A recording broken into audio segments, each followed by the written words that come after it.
आज की भागदौड़ भरी जिंदगी में हर कोई एक रेस में भाग रहा है। हर कोई सफल होना चाहता है, आगे बढ़ना चाहता है। लेकिन सच बताऊं, इस भीड़ में सिर्फ कुछ ही लोग अपने लक्ष्य तक पहुंच पाते हैं। बाकी सब रास्ते में ही कहीं खो जाते हैं। क्यों? क्योंकि जब भी हम अपने लक्ष्य की तरफ एक कदम बढ़ाते हैं, हमारे दिमाग में हजारों सवाल उठने लगते हैं। क्या मैं इसे हासिल कर पाऊंगा? इसमें बहुत समय लगेगा, लेकिन मेरे पास इतना समय नहीं है। अगर मैं असफल हुआ तो लोग क्या कहेंगे? और इन सब सवालों में सबसे बड़ा सवाल होता है, क्या मैं सफल हो पाऊंगा? तो चलो आज एक बौद्ध कथा के जरिए इस डर को जड़ से खत्म करते हैं और समझते हैं कि हमारे मन में असफलता का डर क्यों आता है और इससे कैसे बाहर निकला जाए। तो चलिए कहानी शुरू करते हैं। अब जरा इस सीन को महसूस करो। एक बौद्ध भिक्षु जो जंगल के पास अपनी छोटी सी कुटिया में रहते थे। बहुत ही बुद्धिमान व्यक्ति थे। जो भी अपनी समस्या लेकर आता, वे बड़ी ही सहजता और समझदारी से उसका हल निकाल देते। अब हुआ यूं कि एक दिन वे भिक्षा लेने गांव गए। जब वे भिक्षा लेकर लौट रहे थे, तभी एक युवा लड़का रास्ते में उन्हें रोक लेता है। युवक ने भिक्षु से कहा, मैंने सुना है कि आप बड़ी बुद्धिमानी से हर समस्या का हल निकालते हैं, लेकिन सच बताऊं, मुझे इस पर जरा भी भरोसा नहीं है। फिर उसने आगे कहा, हालांकि लोगों से आपकी समझदारी की कई कहानियां सुनी हैं, इसलिए मैं आपसे कुछ पूछना चाहता हूं। अब सोचो, यह लड़का यहां किसी सामान्य सवाल का जवाब लेने नहीं आया था। वह भिक्षु की बुद्धिमानी को परखना चाहता था। क्या होगा आगे? चलिए कहानी को और आगे बढ़ाते हैं। अब देखो यह सवाल कितना दमदार है। हमें असफलता का डर क्यों होता है और हम अपने लक्ष्य को बिना किसी डर के कैसे प्राप्त कर सकते हैं? यही सवाल लेकर वह युवक बौद्ध भिक्षु के पास पहुंचा था। भिक्षु ने उसकी बात सुनकर हल्की मुस्कान दी और कहा, मैं तुम्हारे सवाल का जवाब जरूर दूंगा और यकीन मानो इसके बाद तुम्हारा सारा डर खत्म हो जाएगा। लेकिन भिक्षु ने एक शर्त रखी, पहले तुम्हें मेरे साथ मेरी कुटिया तक चलना होगा। युवक मन ही मन सोचने लगा, चलो देखते हैं ये भिक्षु कितने बुद्धिमान हैं। वह उनकी परीक्षा लेना चाहता था, इसलिए तुरंत उनके साथ चल पड़ा। भिक्षु उसे लेकर अपनी कुटिया की ओर बढ़े, जो जंगल के अंदर थी। लेकिन जब तक वे वहां पहुंचे, शाम हो चुकी थी। दोनों ने खाना खाया और सो गए। अगली सुबह जैसे ही सूरज निकला, भिक्षु ने युवक से कहा, आज मैं तुम्हें जंगल में घुमाने ले चलता हूं। युवक को तो वैसे भी भिक्षु की असली बुद्धिमत्ता परखनी थी, सो बिना कोई सवाल किए वह उनके साथ जंगल की ओर निकल पड़ा। अब सोचो, क्या भिक्षु उसे जंगल में यूं ही घुमाने ले जा रहे थे या इसके पीछे कोई गहरी सीख छिपी थी? आगे जो हुआ वह जिंदगी बदलने वाला था। कहानी को और आगे बढ़ाते हैं। अब सोचो, क्या भिक्षु ने उसे गुफा में फंसाने के लिए लाया था या फिर इसके पीछे कोई गहरी सीख छिपी थी? भिक्षु ने गुफा की ओर इशारा करते हुए कहा, चलो मैं तुम्हें इस गुफा के आसपास की जगह दिखाता हूं। युवक तो पहले से ही रोमांचित था। उसने तुरंत कहा, हाँ चलो, मैं हमेशा से जंगल की किसी गुफा को देखना चाहता था। दोनों अंदर चले गए। गुफा में घना अंधेरा था। इतनी गहरी कालीमा कि सामने क्या है कुछ भी दिखाई नहीं दे रहा था। लेकिन कुछ ही मिनटों बाद बौद्ध भिक्षु चुपचाप गुफा से बाहर निकल आए और दरवाजा बाहर से बंद कर दिया। युवक को पहले तो समझ ही नहीं आया कि क्या हुआ, लेकिन जैसे ही उसने चारों तरफ देखा और पाया कि वह अकेला है, उसका दिल जोर जोर से धड़कने लगा। महात्मा जी, आप कहां हैं? उसने जोर से चिल्लाया। आप मेरी बात का जवाब क्यों नहीं दे रहे? लेकिन कोई उत्तर नहीं मिला। पूरी तरह से सन्नाटा। अब युवक का डर हावी होने लगा। वह घबरा गया। उसे लगा कि शायद वह यहां फंस गया है। जल्दबाजी में वह गुफा के प्रवेश द्वार की ओर भागा, लेकिन वहां पहुंचते ही सन्न रह गया। यह क्या, दरवाजा बाहर से बंद है। अब उसकी सांसें तेज हो गईं। पसीने की बूंदें माथे पर चमकने लगीं। अब मैं बाहर कैसे निकलूं? यही वो मोड़ था जब जिंदगी उसे एक बड़ा सबक देने वाली थी। अब आगे क्या होगा? क्या युवक बाहर निकल पाएगा या फिर वह डर के कारण हार मान लेगा?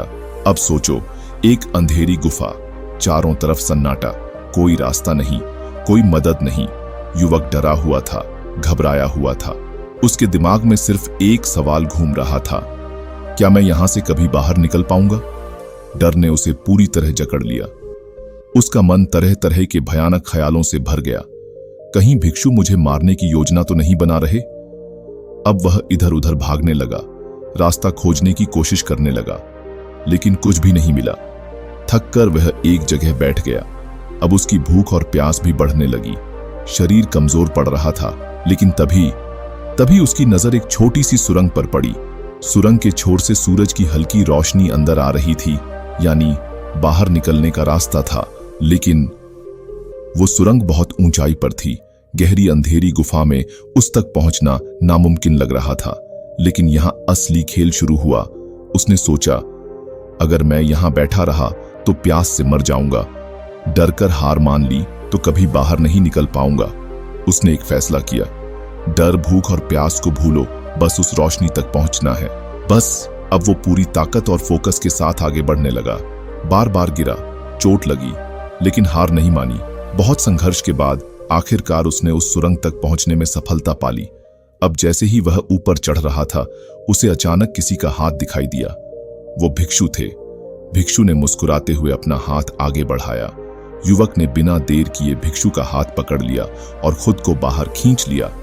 बाहर आते ही युवक का गुस्सा फूट पड़ा। महात्मा जी, आप पागल हैं क्या? आपने मुझे अंधेरी गुफा में अकेला छोड़ दिया और बाहर आ गए। आपको पता भी है कि मैं कितना डरा हुआ था, मैं कितना प्यासा था। अब सोचो, क्या भिक्षु ने जानबूझकर ऐसा किया था या फिर इसके पीछे कोई गहरी सीख थी? आओ, कहानी को और आगे बढ़ाते हैं। युवक अभी भी गुस्से में था। उसकी सांसें तेज चल रही थीं, माथे पर पसीना था और आंखों में गुस्से के साथ साथ डर की झलक भी थी। भिक्षु, क्या आप पागल हैं?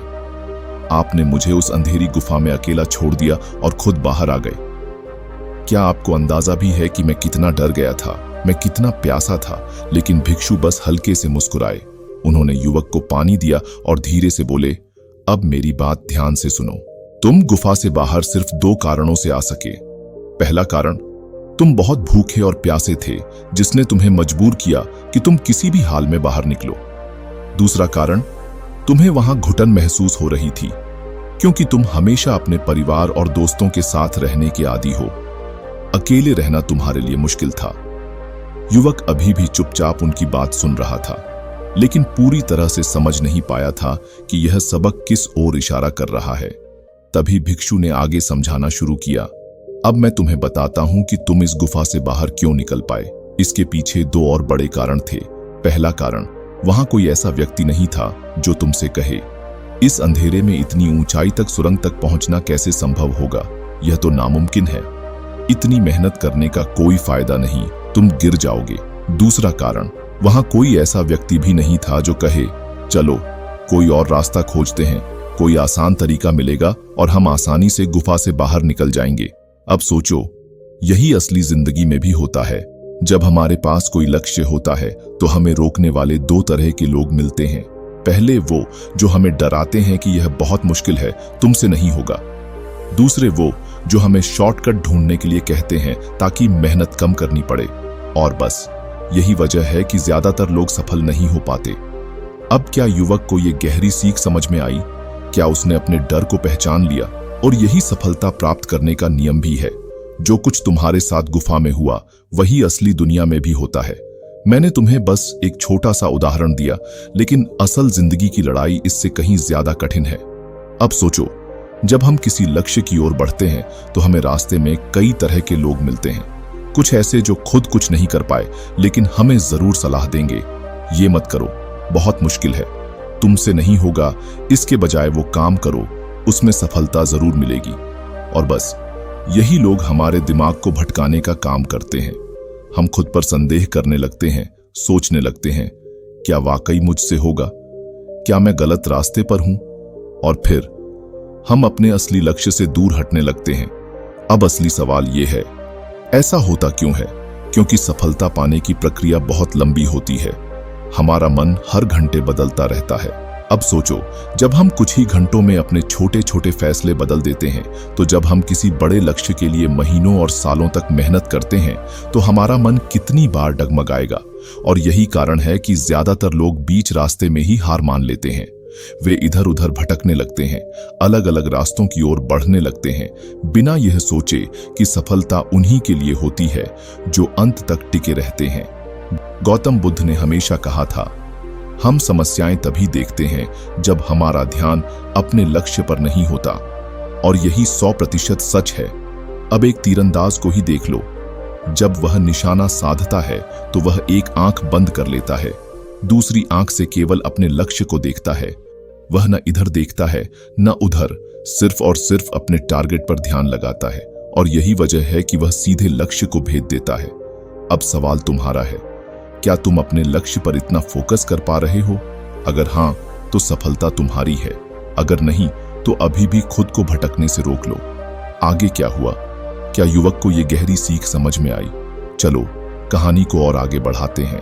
भिक्षु ने युवक को समझाया, जब तुम्हारा ध्यान सिर्फ अपने लक्ष्य पर होता है तब कोई मुश्किल तुम्हें हिला नहीं सकती, लेकिन जब तुम रास्ते की कठिनाइयों को देखने लगते हो तब असफलता का डर तुम्हें पकड़ लेता है। तुम गुफा से बाहर निकल सके क्योंकि अंदर तुम्हें कुछ भी दिखाई नहीं दे रहा था, सिवाय उस रोशनी के जो बाहर निकलने का एकमात्र रास्ता थी। अगर गुफा के अंदर रोशनी होती तो क्या होता? तुम बड़े बड़े गड्ढों को देखते, डर जाते, तुम कीड़ों मकोड़ों को देखकर घबरा जाते, शायद तुम वहीं बैठे रहते और हार मान लेते। यही जिंदगी में भी होता है। जब तुम्हारा ध्यान सिर्फ अपने लक्ष्य पर होता है तब तुम्हें रास्ते की मुश्किलें दिखती ही नहीं, लेकिन अगर तुम हर छोटी बाधा पर ध्यान देने लगो तो डर तुम्हें जकड़ लेता है और तुम्हारे कदम रुक जाते हैं। अब असली सवाल, तुम्हारा ध्यान कहाँ है? क्या तुम इस बात पर ध्यान दे रहे हो कि लोग क्या कहेंगे? क्या तुम इस बात में उलझे हो कि तुम्हारे दोस्त और रिश्तेदार क्या कर रहे हैं? क्या तुम दूसरों की सफलता देखकर खुद को कमतर समझने लगे हो? अगर हां, तो यही तुम्हारी सबसे बड़ी गलती है। सफल लोग कभी यह नहीं देखते कि दूसरा क्या कर रहा है, वे सिर्फ अपने काम पर ध्यान लगाते हैं, और जब उनकी मेहनत रंग लाती है तो वही लोग जो पहले ताने मार रहे होते हैं तालियां बजाने लगते हैं। भिक्षु ने युवक की ओर देखा और कहा, अब फैसला तुम्हारा है। तुम्हें देखना है कि तुम क्या चुनते हो, डर या फोकस। युवक की आंखें खुल चुकी थीं। उसने श्रद्धा से भिक्षु के आगे सिर झुकाया और कहा, महात्मा जी, आज आपने मेरी आंखें खोल दी। मैं अब समझ गया कि सफलता उन्हीं को मिलती है जो बिना डरे बिना रुके सिर्फ अपने लक्ष्य पर ध्यान देते हैं। आज के बाद असफलता का डर मेरे मन में कभी नहीं आएगा। मैं सिर्फ अपने काम पर ध्यान दूंगा और जल्द ही खुद को एक सफल व्यक्ति के रूप में साबित करूंगा। युवक ने भिक्षु को धन्यवाद दिया और आत्मविश्वास के साथ अपने गांव की ओर लौट गया। दोस्तों, ये कहानी हमें बताती है कि लक्ष्य पर फोकस करो, डर अपने आप गायब हो जाएगा। लोग क्या कहेंगे इसकी परवाह मत करो, सिर्फ अपना काम करो। जब सफलता मिलेगी तो वही लोग तुम्हारी तारीफ करेंगे जो पहले तुम्हें रोकने की कोशिश कर रहे थे। अब फैसला तुम्हारा है, क्या तुम भी अपने लक्ष्य पर पूरी तरह फोकस कर सकते हो?